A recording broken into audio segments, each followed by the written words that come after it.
Good afternoon, welcome to Pike Creek Farm. It's hot here today, and yesterday I got a weekly box that I'm getting this summer of fresh produce from a farm 2 miles down the road. It's $15 and I get a wonderful variety every week. This week it had broccoli and cauliflower and eggplant and zucchini and candy onions, including a red candy onion, and just a variety. And I'm gonna put a picture of it up here of what I got. And I'm going to make a salad, a broccoli and cauliflower salad. And it's part of Boots and Bounty Homestead, a collaboration. It actually started a week ago, but I was still in Florida and traveling to come home. So I couldn't do a video down there, and I didn't have access to the farm fresh produce or my own garden or anything. So now that I do, and I can show you the produce that I got from 2 miles down the road, I can make a video and participate.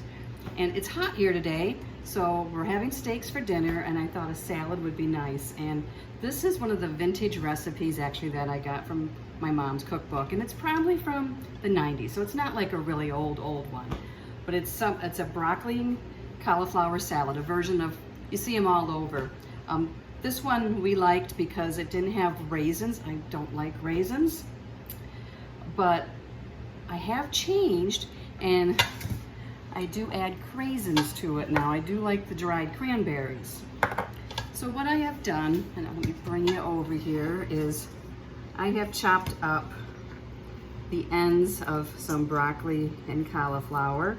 It is not parboiled or anything, so and excuse my nails, they are not dirty, they're just stained from beets. I canned beets today. Got it off the hands, but the nails I need to work on.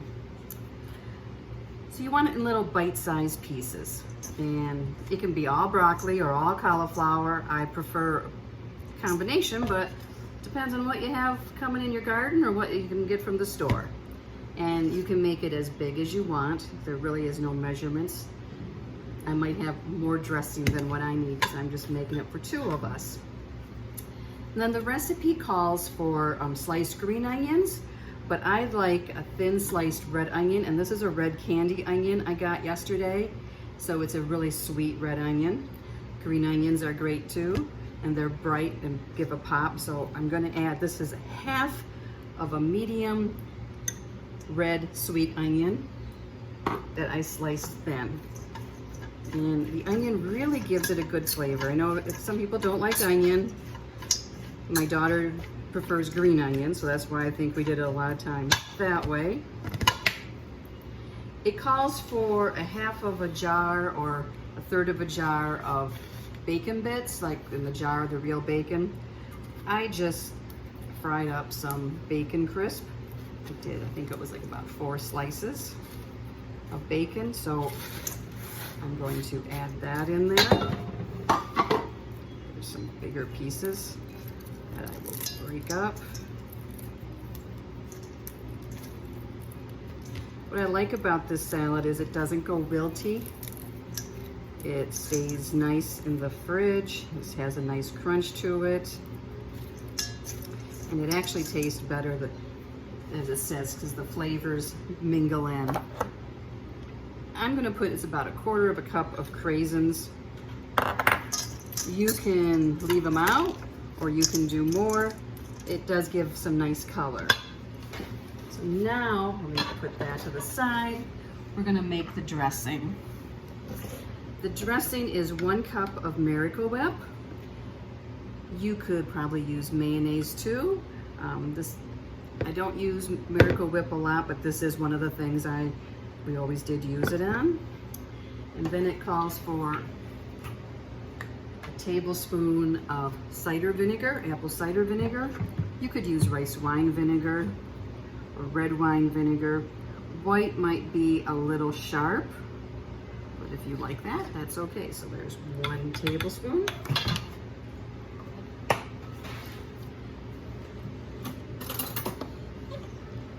And then it's either sugar or Splenda to taste.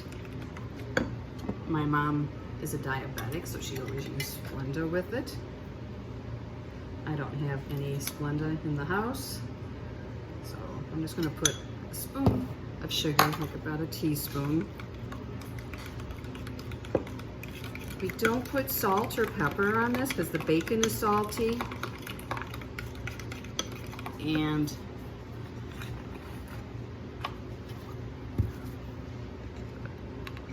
two spoons of Parmesan cheese. And that makes it salty too.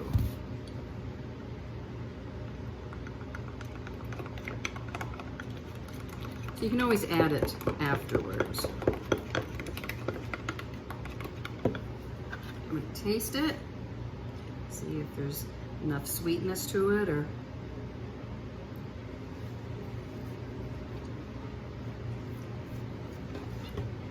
I'm actually gonna add a splash more of the cider vinegar.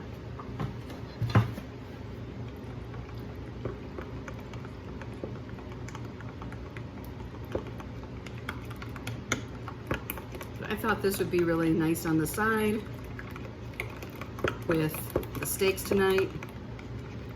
We got some beautiful tomatoes. Last night we had cheeseburgers with tomatoes and fresh onion and corn on the cob that we got. So it was really a nice dinner. Tonight we're gonna have the steak and the salad, and there's still some tomato left, so slice up that one tomato and have with it.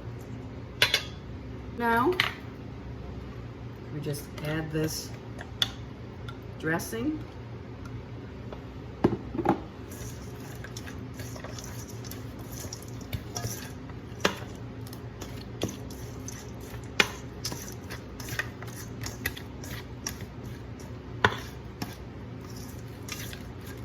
That looks like that's enough. I'm gonna get a bowl to put this in. So I've put such a big bowl in my fridge. Okay, I'm back. I think it will fit in this bowl.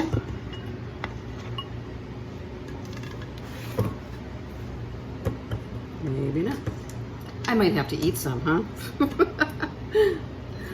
The onions are sticking there.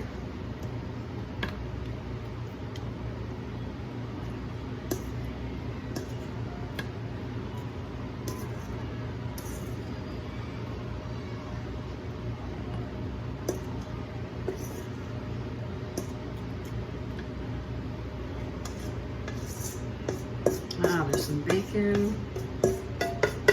Dried cranberries still in here. Don't want to leave out the good stuff. Now what I'm going to do now is just sprinkle some Parmesan cheese on top.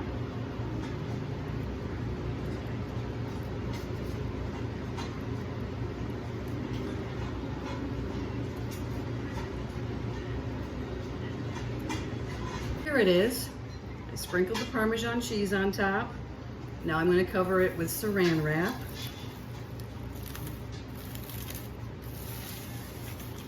And what we don't eat tonight, we can have tomorrow left over or for lunches. And thank you, Kacy from Boots and Bounty Homestead, for having the idea of this collaboration. I love to see how everyone is using what they're harvesting, and especially when it's all different parts of the country, different ideas. And this is something that we like, is a simple side. And this was my mother's recipe from back in the early 90s, and we've been making it for a long time. And I know other people make the same sort of thing, but this is just our version of it. So thank you for stopping by. I really appreciate everyone that's been visiting my channel. I just love hearing from everyone and meeting everyone. And if you want to see more videos with vintage recipes, I have a lot that I got when I was down in Florida from my mom. Subscribe to my channel, and also canning videos. So thank you for stopping by, and thank you, Kacy from Boots and Bounty Homestead. And the recipe will be below for this. See you next time.